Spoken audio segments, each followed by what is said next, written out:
Hello everybody, so in today's video we have the best hot hatch of the 1980s, the Peugeot 205 1.6 GTI.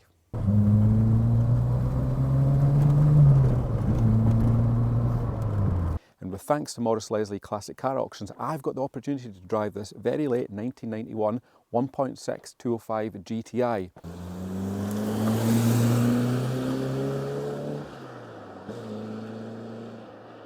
So being a 1991 makes this a very late 1.6, and in fact they stopped producing them in 1992 while the 1.9 soldiered on for another 2 years. So they say back in the day it was the most involving hot hatch to drive, so I'm keen to jump in and have a shot. My name's Chris and welcome to Retro Ratchet.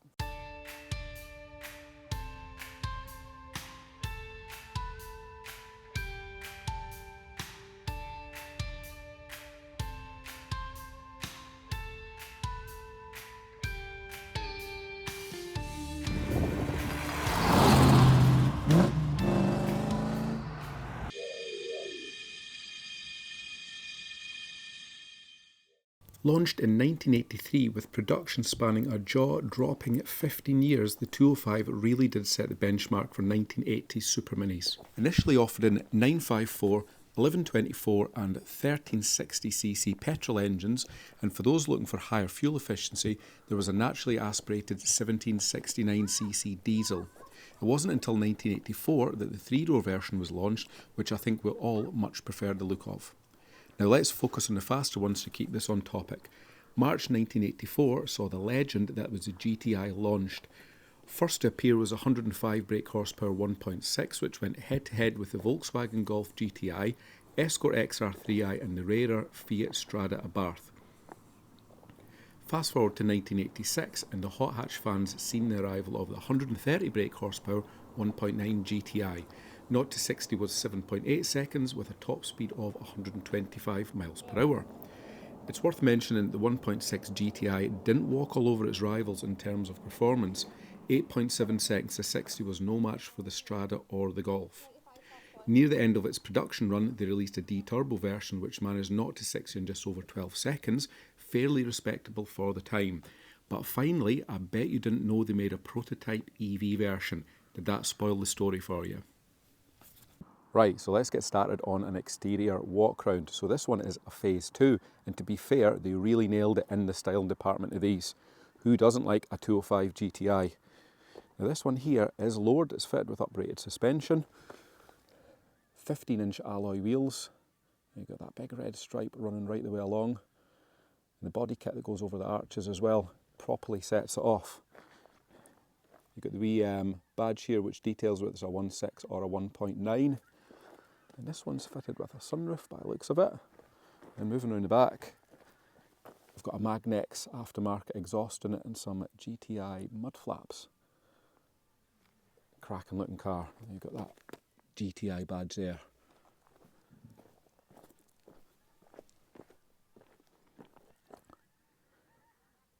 But yeah, what I do like about these is the proportions. You've got that wee small back window there.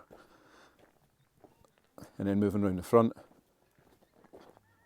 wee bit neater on the front being a phase 2. Got those wee fog lamps down the bottom there and colour-coded grille. So you definitely know you're driving a sports model when you get into one of these.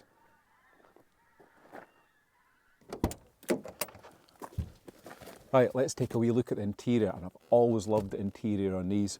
So these seats, check out the shape of them. Half black leather, and you've got red carpets. Great combination for a car like this. And getting inside, you've got this lovely leather trimmed GTI steering wheel. So yeah, there's a lot of nice features in this.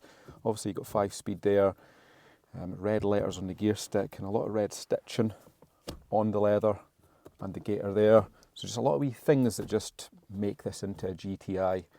Obviously just standard heater controls. Very small dashboard here, speedo, rev counter, but there is an extra couple of gauges here. We've got what looks like oil level and oil temperature up there. So yeah, and this one's showing 148,000 on the clock. So yeah, it's got a few miles on it. So we'll have to have a look to see how it drives. So the door trims on these, you've got that black and white cloth, wee blank plug there where the window winder would have been, because these are fitted with electric windows. And looking in the corner there, original little square cover on the speakers. Manual outside door mirrors, So yeah, there's not a lot of spec. It's basically electric windows and central locking and a sunroof. That is all you get. And I think this is a power assisted steering model as well. Oh, and you've got a little digital clock down there as well. And a little coin tray up there. But yeah, it's a cosy little car. Right, let's take a wee look under the bonnet. See what we've got under here. It stays up itself, so that's pretty handy. So yeah, 1.6 GTI engine. So this being the later 1.6, it's 115 brake. Engine sits at a little bit of a slant here, which is unusual. Fuel injected. It does fill this engine bay, to be fair, but this one does look in pretty decent condition. We've even got the wheel jack there at the front.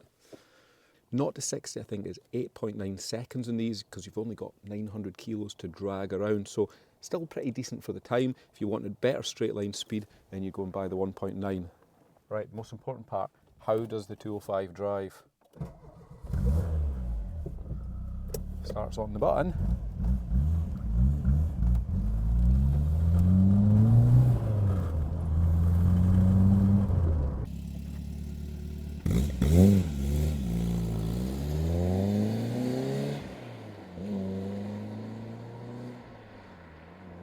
Well, it's like a wee go-kart, this thing.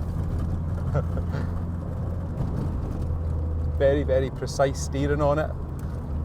You can tell you're only carrying 900 kilos around because there is no weight in this thing at all.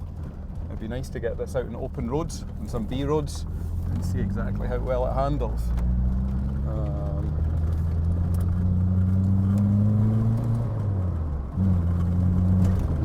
You can also hear that exhaust note through that upgraded back box.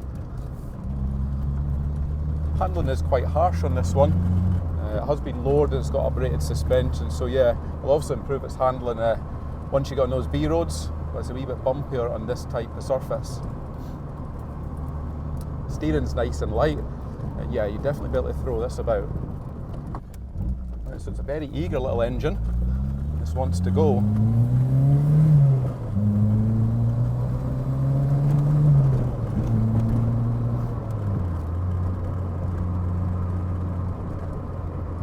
Obviously not the fastest thing in a straight line, but it does have a hell of a lot of character about it. It'd be interesting to see what a 1.9 version is like. Quite a long throw on those gears. Third and fifth seem quite close together.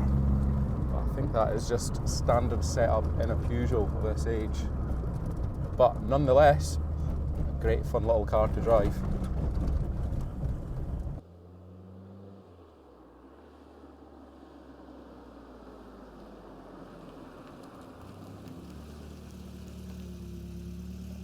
Well, that's another iconic car ticked off the list to drive. What did I make of it? Well, undoubtedly it looks the part. Big wheels, red stripes, spoiler, it's got it all.